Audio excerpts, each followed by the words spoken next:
Hello guys. इस video में हम लोग डिस्कस करेंगे कॉन्फॉर्मेशन स्टीरियो आइसोमरिज्म के बारे में। तो एक एग्जांपल लेते हैं, इथेन का कॉन्फॉर्मेशन से चालू करते हैं।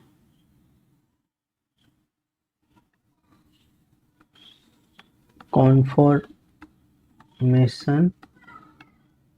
Of ethane.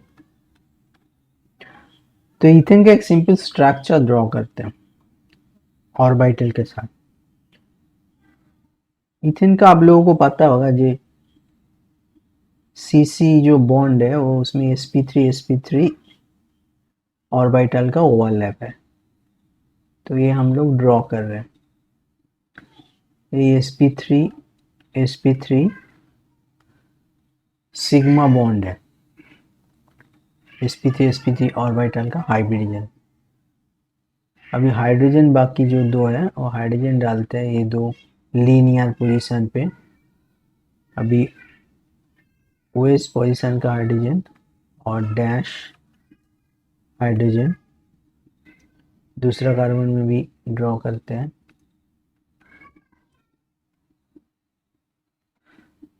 तो इसमें ये जो सिग्मा बॉन्ड है, sigma bond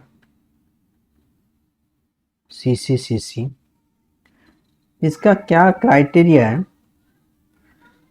CC bond sigma bond can easily rotate free to rotate.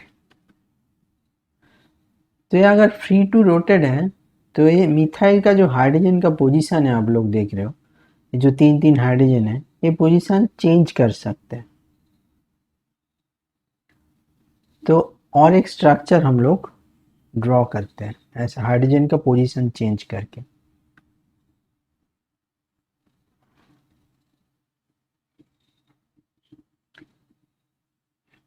Sigma bond का जो sp3 ओवरलैप होकर जो सिग्मा बॉन्ड फॉर्म हो रहा है, ये इंपॉर्टेंट क्या है? ऐसे रोटेट करने से ये बॉन्ड टूटता नहीं है, ब्रेक नहीं होता, बॉन्ड इंटेक्ट रहता है। ये बहुत ही इंपॉर्टेंट है, ये बॉन्ड इंटैक्ट रहता है।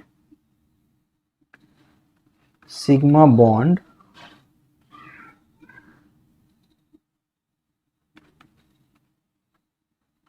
Intact during rotation. जितने भी रोटेट कर लो बॉन्ड टूटेगा नहीं, मीन्स मॉलिक्यूल का स्ट्रक्चर ठीक रहेगा। तो ये 180 डिग्री घुमा देते हैं इसको। ये दो दो जो लाइन वाले हाइड्रोजन था, देखो ये नीचे ड्रॉ कर रहे हैं हम लोग, और बाकी जो हाइड्रोजन ड्रॉ करते हैं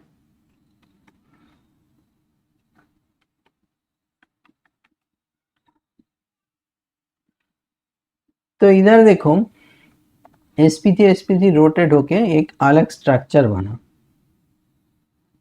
अलग स्ट्रक्चर बना मीन्स एक आइसोमर बना। इसको कॉन्फॉर्मेशनल आइसोमर बोलते हैं, क्योंकि सिग्मा सिग्मा बॉन्ड रोटेट करके दूसरा आइसोमर बन रहा है। तो ऐसे अगर कॉन्फॉर्मेशन स्टीरियो आइसोमर आपको बनाना है, आप किसी भी एंगल पे रोटेट कर सकते हो। इधर हमने 180 डिग्री पे रोटेट किया, इसीलिए ये जो हाइड्रोजन जो लाइन वाला सिंबल हमने रखा था उस हाइड्रोजन को देखिए हम नीचे कर दिया दोनों कार्बन का। तो 180 डिग्री रोटेट करके एक आइसोमर बनाया। तो ऐसे आप infinite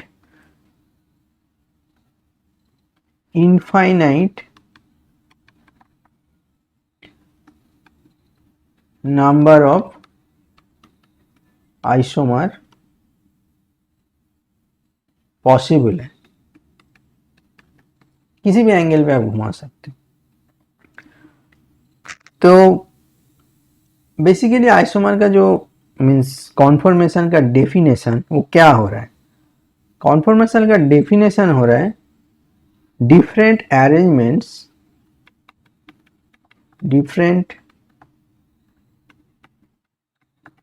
arrangements formed bye rotation of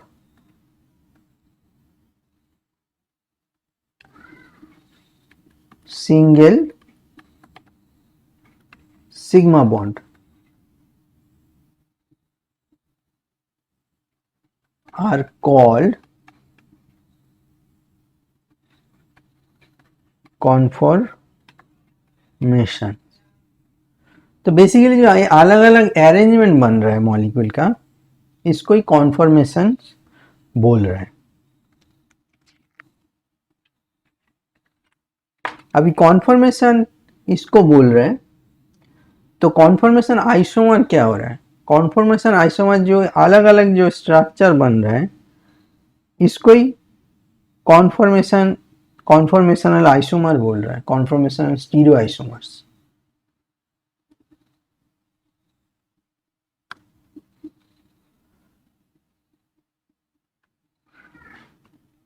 specific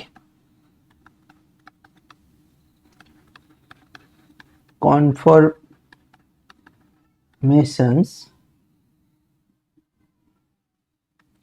is called a conformer.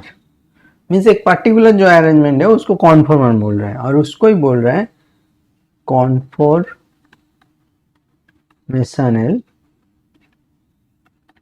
Stereo isomer.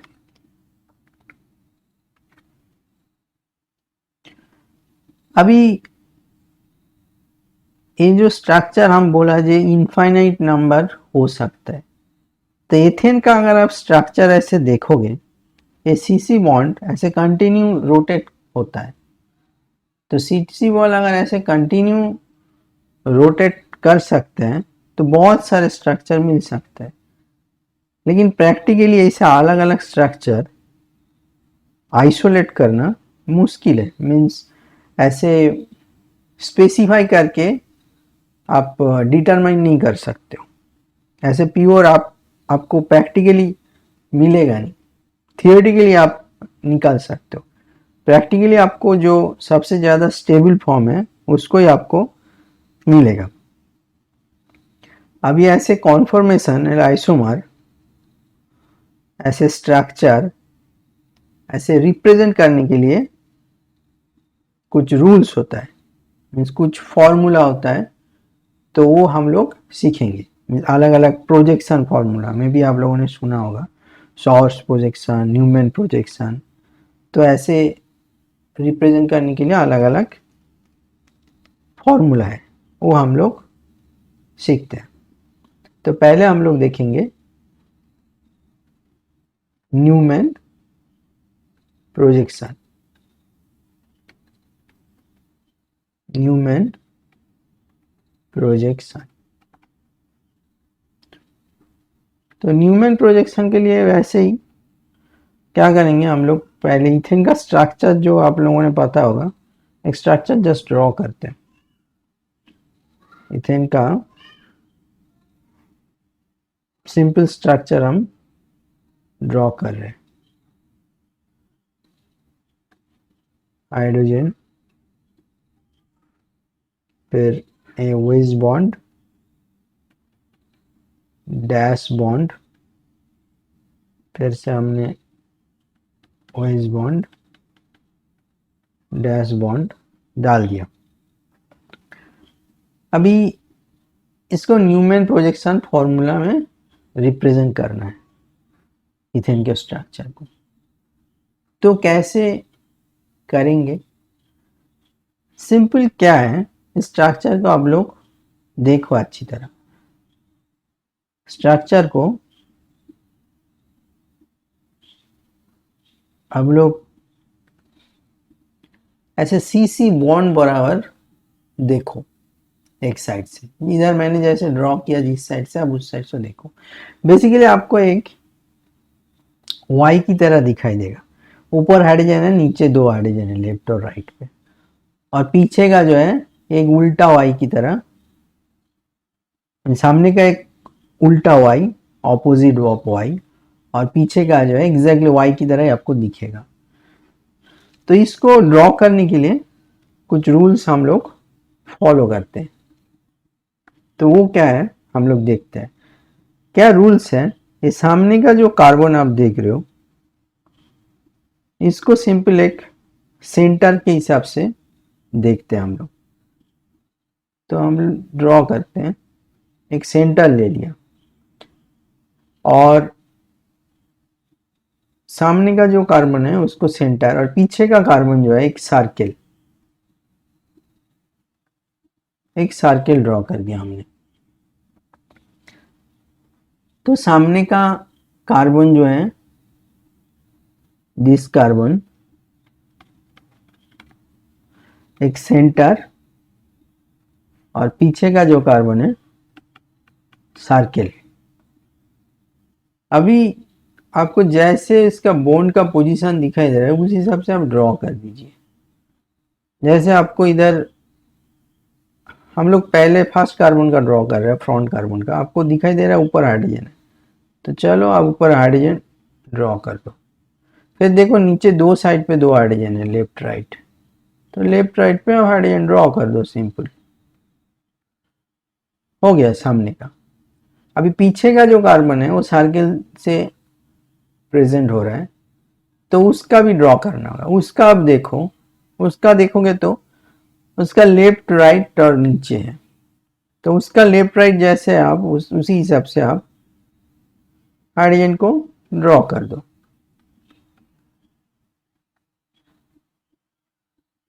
तो ये देखो न्यूमैन प्रोजेक्शन फॉर्मूला बन गया, इथेन का न्यूमैन स्ट्रक्चर।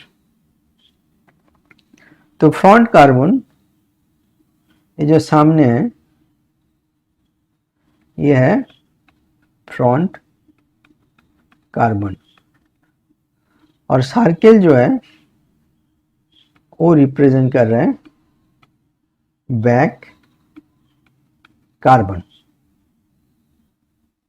तो इधर जो स्ट्रक्चर हमने ड्रॉ किया ये स्ट्रक्चर एक्चुअली एंटी फॉर्म में है, मीन्स ये स्टैगर स्ट्रक्चर है। अगर आप ये दो हाइड्रोजन लेके हमने चालू किया था, ऐसे दो हाइड्रोजन को देखोगे तो ये दो हाइड्रोजन देखो 180 डिग्री एंगल में, ये इस स्ट्रक्चर को स्टैगर फॉर्म स्ट्रक्चर बोलते हैं। तो ऐसे इनफाइनाइट नंबर स्ट्रक्चर रोटेट हो सकता है। इधर जो एंगल है, अभी एंगल और एक इम्पॉर्टेंट पॉइंट पता करना है, मीन्स टर्म पता करना है, वो है dihedral angle. Dihedral angle theta. तो ऐसे कॉन्फॉर्मेशन में डाइहेड्रल एंगल, इधर डाइहेड्रल एंगल किसको बोल रहा है, जो सामने कार्बन का फ्रंट कार्बन का जो CH और पीछे कार्बन का जो CH, ये दोनों के एंगल, दोनों के अंदर जो एंगल है बेसिकली ये एंगल, इसको थीटा डाइहेड्रल एंगल बोल रहा है। इधर इस एंगल है 60 डिग्री।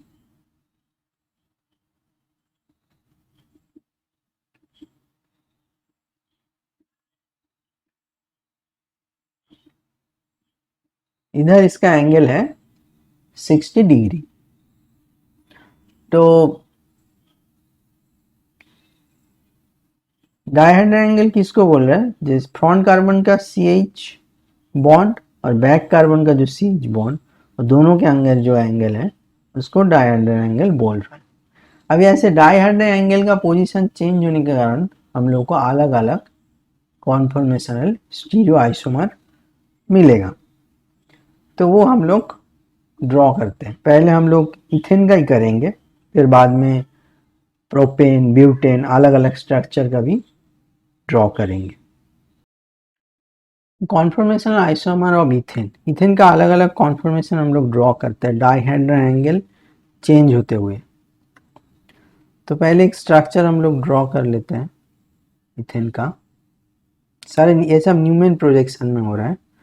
तो ये बैक कार्बन में हमने ड्रॉ किया, बैक कार्बन का हाइड्रोजन भी ड्रॉ करेंगे। पहले फ्रंट का ड्रॉ कर लेते हैं, फ्रंट कार्बन का हाइड्रोजन।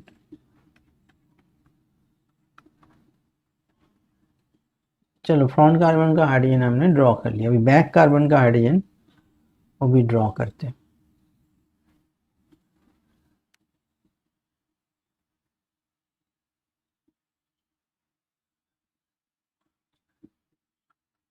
तो बैक कार्बन का हाइड्रोजन भी हमने ड्रॉ कर दिया। तो इसमें क्या हो रहा है देखिए, अब हाइड्रोजन सब ओवरलैप है, हाइड्रोजन सब ओवरलैप है। तो इधर जो थीटा है, थीटा 0 डिग्री है। ऐसे जो स्ट्रक्चर होता है इसको इक्लिप्स स्ट्रक्चर बोलते हैं। तो थीटा हम लोग चेंज कर सकते हैं। थीटा हमने बोला पहले, जैसे सामने का कार्बन का CH बॉन्ड और पीछे का कार्बन का जो CH बॉन्ड, उसके अंदर जो एंगल है इधर 0 डिग्री है। अभी हम लोग सामने का जो मिथाइल ग्रुप है इसको रोटेट करेंगे, रोटेट करके अलग स्ट्रक्चर बनाएंगे। तो रोटेट करते हैं, रोटेट कितना कर रहा है इधर, ये सामने का हम रोटेट कर देंगे 60 डिग्री। सपोज हमने रोटेट कर दिया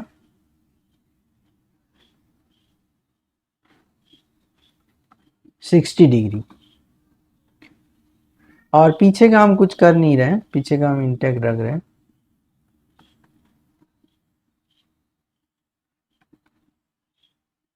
तो अभी देखिए जो डायहेड्रल एंगल है थीटा, ये हो गया 60 डिग्री। तो ऐसे जो स्ट्रक्चर बन रहा है इसको स्टैगर्ड स्ट्रक्चर बोल सकते हैं, स्टैगर्ड। इसमें डायहेड्रल एंगल 60 डिग्री है। तो हमने ये सामने का जो CH बॉन्ड रोटेट किया 60, इससे कम भी कर सकते हैं। 60 करना हमने क्या बोला जी, infinite number of structure possible है, लेकिन हम ज़्यादा इंटरेस्टेड है इक्लिप्स और स्टैगर पे, क्योंकि यही इंपॉर्टेंट है। अगर एनर्जी के बारे में आप देखेंगे जो ये इक्लिप्स स्ट्रक्चर है इसका एनर्जी ज़्यादा है, ये स्टेबिलिटी कम होता है, और स्टैगर्ड ज़्यादा स्टेबल होता है क्योंकि इसमें ओवरलैप कम है, हाइड्रोजन हाइड्रोजन का जो ओवरलैप। तो अब बाकी और एक स्ट्रक्चर ड्रॉ करते हैं, और एक स्ट्रक्चर ड्रॉ करते हैं।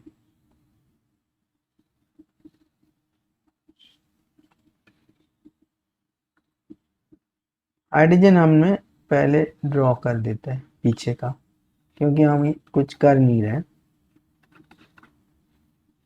अभी हमने क्या बोला, जो सामने का जो हाइड्रोजन है इसको 60 डिग्री से कम रोटेट करते हैं।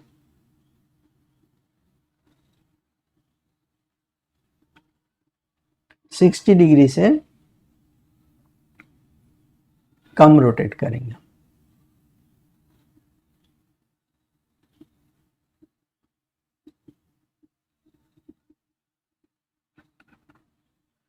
तो इधर जो थीटा बन रहा है आप देखिए,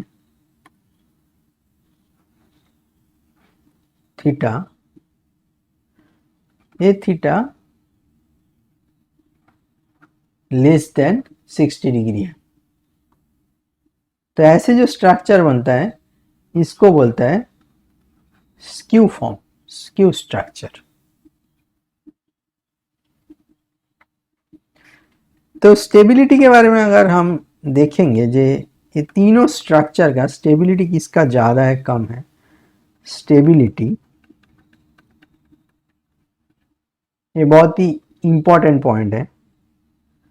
तो स्टेबिलिटी का ऑर्डर हम लोग पहले हम बोला जी, इक्लिप्स सबसे कम होता है, स्टैगर्ड उसे बेटा स्टेबल होता है, और स्क्यू स्ट्रक्चर इन बिटवीन। तो कैसा है स्टेबिलिटी ऑर्डर? सबसे कम है इक्लिप्स, तो इक्लिप्स का जो है सबसे कम स्टेबल है। उसके बाद स्क्यू, स्क्यू में भी थोड़ा वाले है, नजदीक है भाई। और स्टैगर्ड सबसे स्टेबल है, स्टैगर्ड। तो ऐसे स्टेबिलिटी का कारण क्या है, मीन्स कारण क्या, रीजन है जो सबसे ज़्यादा इक्लिप्स सबसे कम स्टेबल है, स्टैगर्ड सबसे ज़्यादा है? तो कारण है दो चीज, दो पॉइंट है रीजन। रीजन ये है वैंडरवाल रिपल्सन। ये जो हाइड्रोजन हाइड्रोजन एटम आप देख रहे हो, एटम एटम से रिपेल कर सकते हैं, नजदीक आ जाएगा तो ये एक कारण है जिसलिए इक्लिप्स सबसे कम स्टेबल है। और बी पॉइंट है टॉर्सनल स्ट्रेन। वो क्या होता है? तो एटम एटम रिपेल कर सकता है, वैसे ही जो जो बॉन्ड है, CH बॉन्ड है, इसमें भी इलेक्ट्रॉन है, तो ये इलेक्ट्रॉन बॉन्ड पेयर भी रिपल्सन हो सकता है। तो इसीलिए इक्लिप्स सबसे कम स्टेबल है, स्टैगर्ड सबसे ज्यादा, और स्क्यू इसके बीच में है। अभी हम लोग पोटेंशियल एनर्जी डायग्राम ड्रॉ करेंगे एथेन का।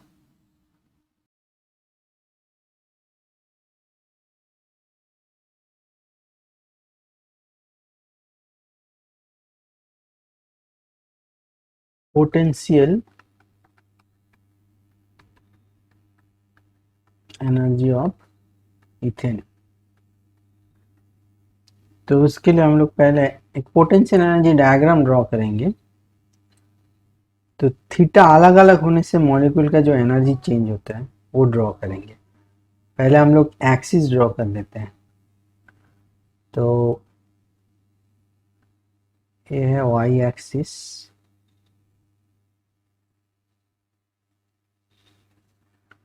और ये है एक्स एक्सिस। तो वाई में हम लोग रिप्रेजेंट कर रहे हैं पोटेंशियल एनर्जी, और एक्स में रिप्रेजेंट कर रहे हैं थीटा। तो कैसा है, पहले 0 डिग्री, 0, 60 डिग्री,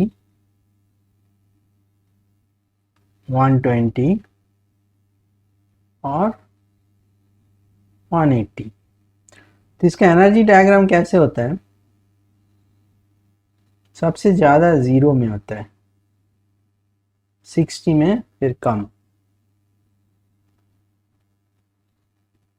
फिर 120 में ज़्यादा, और 180 में कम होता है। क्यों? और ये एनर्जी का जो डिफरेंस है, 0 डिग्री 60 डिग्री मीन 0 में सबसे ज़्यादा, 0 मीन्स जो इक्लिप्स फॉर्म है हम ड्रॉ करते हैं पहले, तो आप लोगों को इजीली समझ में आएगा। जो इक्लिप्स फॉर्म है, हाइड्रोजन हाइड्रोजन हाइड्रोजन, तो ये देखिए ये इक्लिप्स फॉर्म होने के कारण पोटेंशियल एनर्जी सबसे ज़्यादा है। दूसरा 60, जब भी 60 पे हम डाल रहे हैं mean staggered form, staggered form.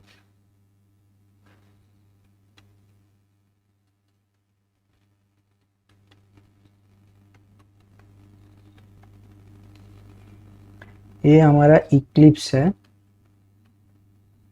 ये है staggered 60 degree.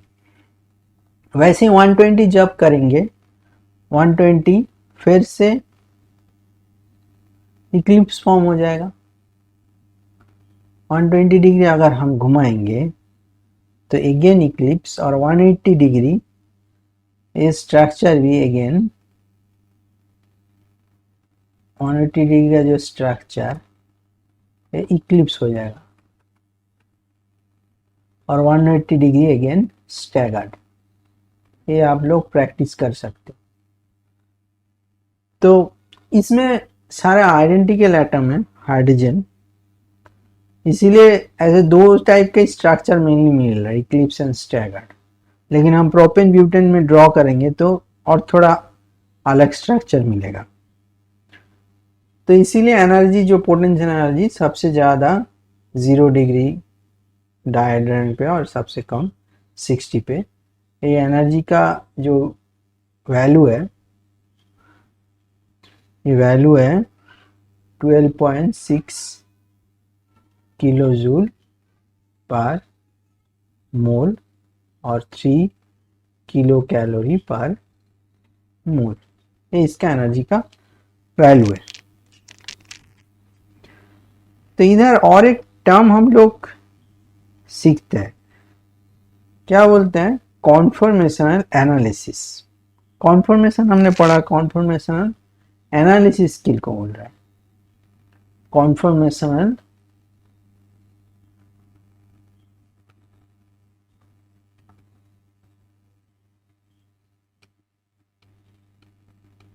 Analysis. Conformation analysis क्या बोल रहा है, the study of the energetics of different conformation. ये जो डिफरेंट कॉन्फॉर्मेशन का हम जो एनर्जी प्रोफाइल ड्रॉ किया, यही एक्चुअली कॉन्फॉर्मेशनल एनालिसिस है। Study of the energetics, study of the energetics of different conformations।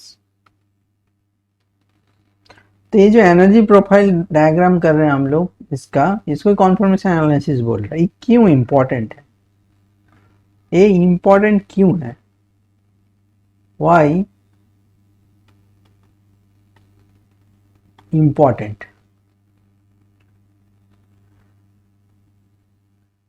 ऐसे एनर्जी प्रोफाइल जानने का क्यों जरूरत है, क्योंकि हम लोगों को जानने का जरूरत है एक मॉलिक्यूल एक्चुअली कौन सा फॉर्म में है, वो इक्लिप्स फॉर्म में है ना स्टैगर्ड फॉर्म में है। हम लोग जब कुछ पर्टिकुलर रिएक्शन स्टडी करेंगे तो ऐसा होता है, कुछ रिएक्शन जाने के लिए कुछ पर्टिकुलर फॉर्म जरूरी होता है। तो इसीलिए ये एनर्जी स्टडी बहुत इंपॉर्टेंट होता है रिएक्शन स्टडी के लिए। मीन्स कौन सा फॉर्म में है मॉलिक्यूल, तो वो फॉर्म में है तो ही रिएक्शन जाएगा, नहीं तो रिएक्शन होगा ही नहीं।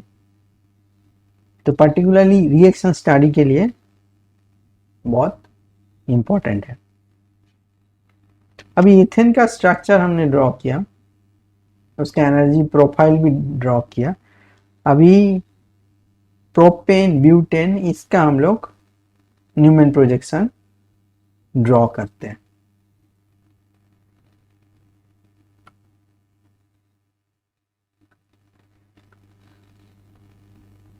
Newman projection of propane. Propane का भी ऐसे क्या क्या स्ट्रक्चर हो रहा है वो हम ड्रॉ करते हैं। जस्ट सिंपल है, क्या सिंपल है, जैसे ही हमने ड्रॉ किया, प्रोपेन में डिफरेंस क्या है, इथेन की तरह ही है, लेकिन ओनली डिफरेंस है इधर हमने और एक मिथाइल डाल देंगे हाइड्रोजन की जगह पे। तो पहले स्ट्रक्चर हम लोग ड्रॉ कर देते हैं, स्टैगर स्ट्रक्चर ही ड्रॉ कर देते हैं।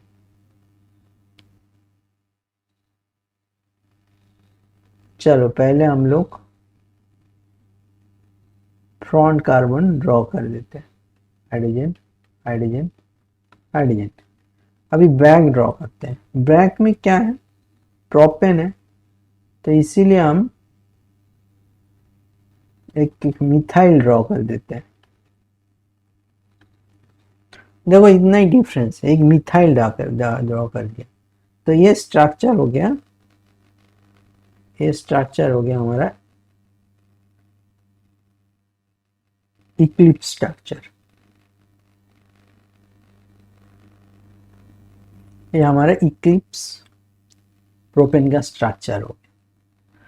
अभी सामने का हम लोग बॉन्ड फिर घुमाएंगे, घुमा के अलग स्ट्रक्चर ड्रॉ करेंगे।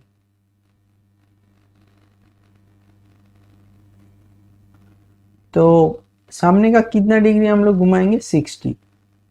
तो चलो 60 डिग्री हम घुमा ही देते हाइड्रोजन को।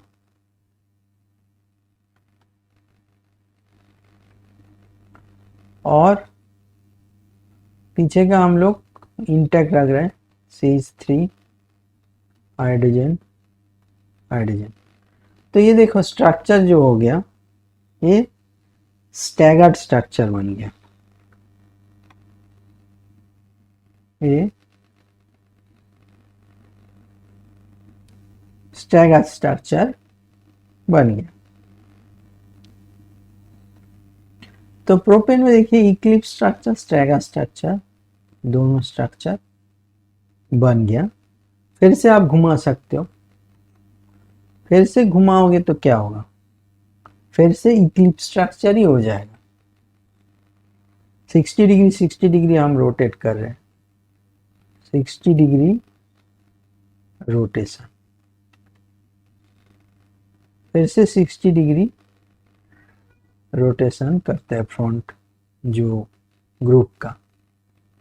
तो फिर से अगर 60 डिग्री आप रोटेट करोगे तो क्या होगा आपका, देखो ये हाइड्रोजन इधर आ जाएगा, हाइड्रोजन इधर आ जाएगा और हाइड्रोजन इधर आ जाएगा। और जैसे कि फिर से स्टैगर्ड स्ट्रक्चर बन गया, सॉरी इक्लिप्स स्ट्रक्चर बन गया। तो इधर आप अभी आप बताओ कौन सा ज़्यादा स्टेबल है, कौन सा लेस स्टेबल है प्रोपेन में। ऑफ कोर्स इक्लिप्स वाला लेस स्टेबल होगा और स्टैगर्ड वाला ज़्यादा, क्योंकि मिथाइल और हाइड्रोजन ये दो जो ग्रुप है ये सेपरेटेड है स्टैगर्ड स्ट्रक्चर में। CH3 and H separated, not overlapped। ये ओवरलैप नहीं है, लेकिन इक्लिप्स स्ट्रक्चर में देखो ओवरलैप है। तो स्टेबिलिटी वाइज स्टैगर्ड का स्टेबिलिटी ज्यादा होगा। स्टेबिलिटी अगर हम देखेंगे इक्लिप्स कम होगा और स्टैगर्ड स्ट्रक्चर का स्टेबिलिटी ज्यादा होगा। वैसे हम लोग और एक मॉलिक्यूल ब्यूटेन का भी न्यूमैन प्रोजेक्शन ड्रॉ करते हैं।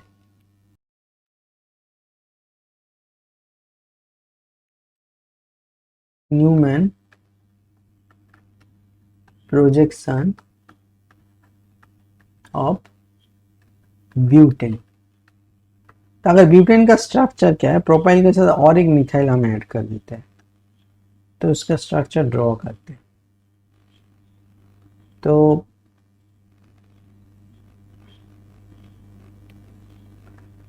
सामने का हम लोग पहले ड्रॉ कर देते हैं।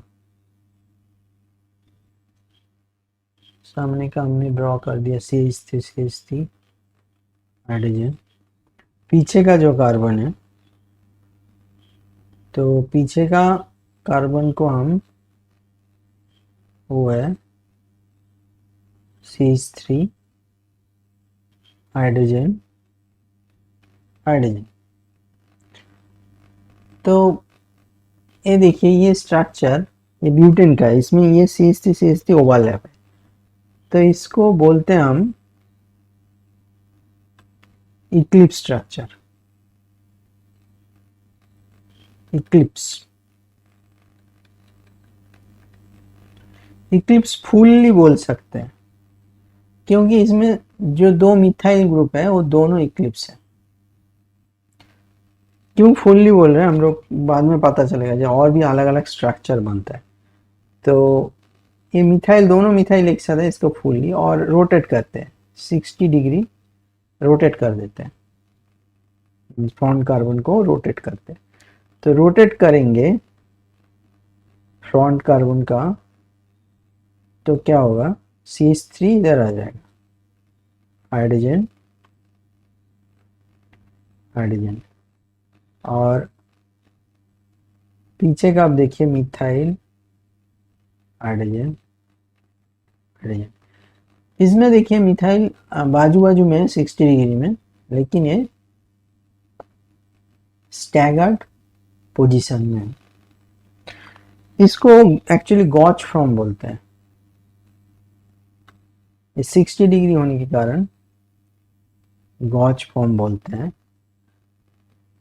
क्योंकि दोनों पे 60 डिग्री है और इधर 0 डिग्री है। तो फिर से हम रोटेट करते हैं और 60 डिग्री,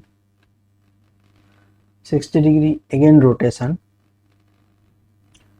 60 डिग्री अगेन रोटेशन करेंगे तो ये मिथाइल जो है ये हाइड्रोजन के ऊपर आ जाएगा।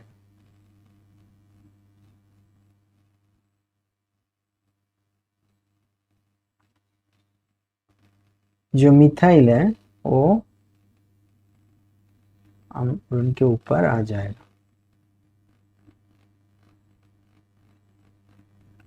CH3 हाइड्रोजन,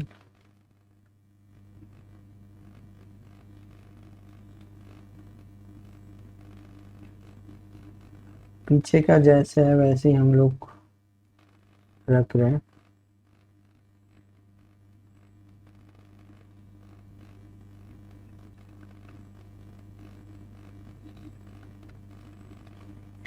तो क्या हुआ,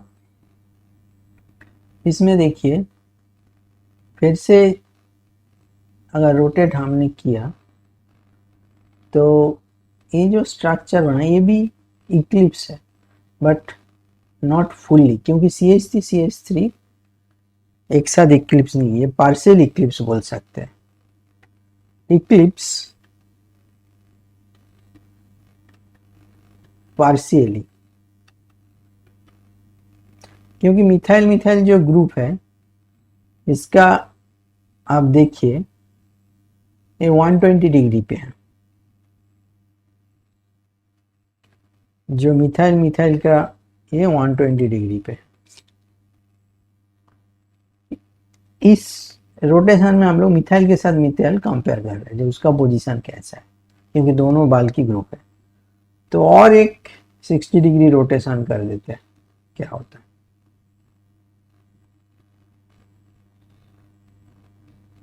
और एक 60 डिग्री हम रोटेट कर देंगे तो ये मिथाइल जो है, ये मिथाइल एकदम नीचे एंटी पोजीशन में आ जाएगा। मीन्स ऐसे CH3 हाइड्रोजन हाइड्रोजन और ऊपर है CH3 हाइड्रोजन हाइड्रोजन। अभी आप देखिए जो CH3 है, जो मिथाइल है, इनका पोजीशन, इनका जो पोजीशन है 180 डिग्री पे, ये एकदम एंटी पोजीशन में है, एंटी पोजीशन। मिथाइल, दोनों मिथाइल बहुत दूर है, तो सबसे ज्यादा स्टेबल ही एंटी पोजीशन ही होगा। मीन्स आपको पता चल रहा है अगर स्टेबिलिटी हम देखेंगे, क्योंकि सबसे दूर है। तो स्टेबिलिटी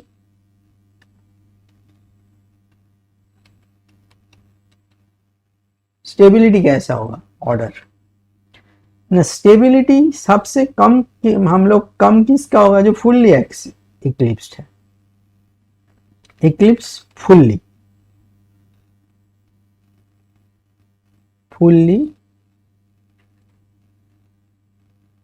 इक्लिप्स, उसका स्टेबिलिटी सबसे कम।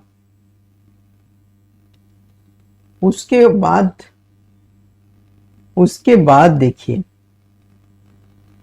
ना, उसके बाद जो आपका पार्शियली